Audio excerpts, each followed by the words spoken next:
I'm Mitch McAdam, one of the lawyers for the government of Saskatchewan. Saskatchewan intervened in these proceedings for two reasons.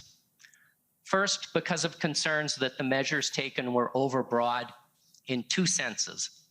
First, that they interfered with provincial powers, and second, that they infringed on the rights of citizens. Second, because of concerns that the statutory threshold for invoking a public order emergency was not met. First, Saskatchewan is very concerned about the impacts of invoking the Emergencies Act on federalism.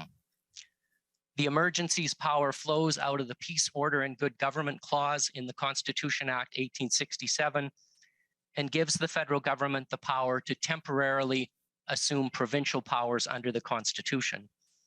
In many ways, it is like the notwithstanding clause in the Charter. In this case, while the federal government has said that it was simply providing additional tools to police, the fact is that they assumed significant provincial powers. Policing is a matter that falls under provincial jurisdiction. The Emergency Economic Measures Order is not just about banking.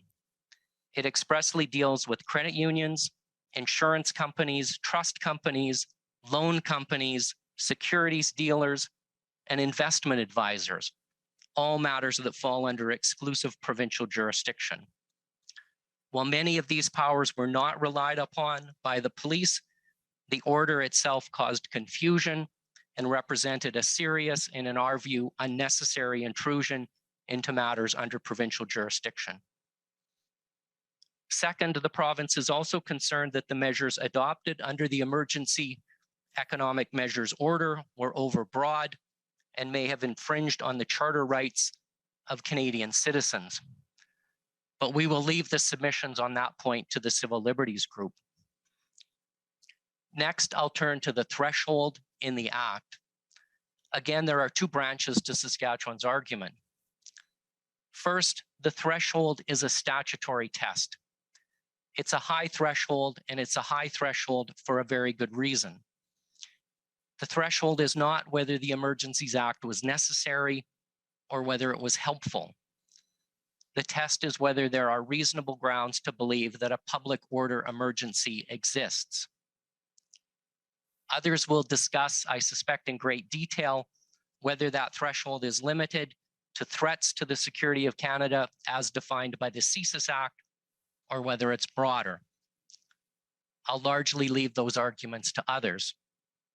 However, there is one point that we think you must keep in mind as you sift through the evidence, and that's Section 3 of the Emergencies Act. Section 3 provides that a national emergency is something that exceeds the capacity or authority of a province to deal with, and specifically provides that a national emergency can only be invoked if the situation is such that it cannot be effectively dealt with under any other law. So you will need to examine the tools that were available to law enforcement to deal with the protests. We've heard a lot of evidence about tools in this case, and I would say that the Emergencies Act and tools is a bit of a chicken and game problem.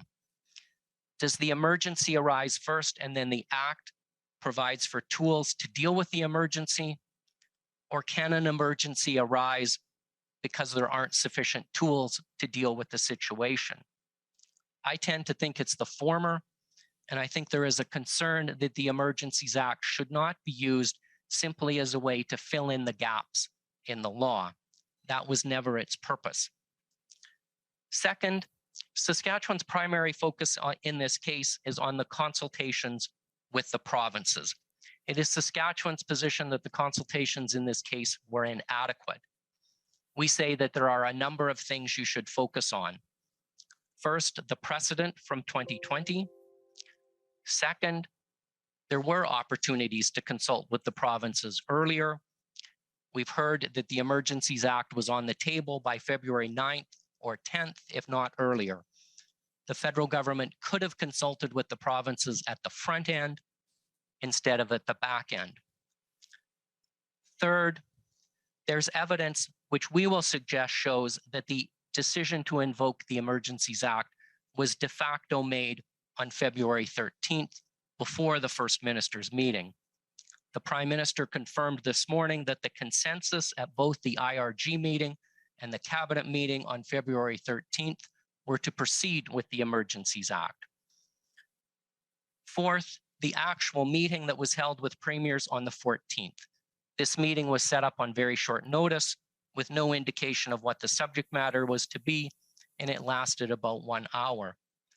When we file our written submissions, we will refer you to case law in other contexts, which suggests that this is not an adequate consultation. Commissioner, those are our submissions on the key points that you need to consider during your consideration of the evidence that you've heard over the past 6 weeks.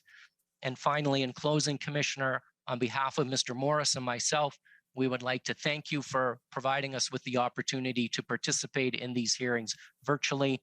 It was much appreciated. Thank you. Okay, thank you.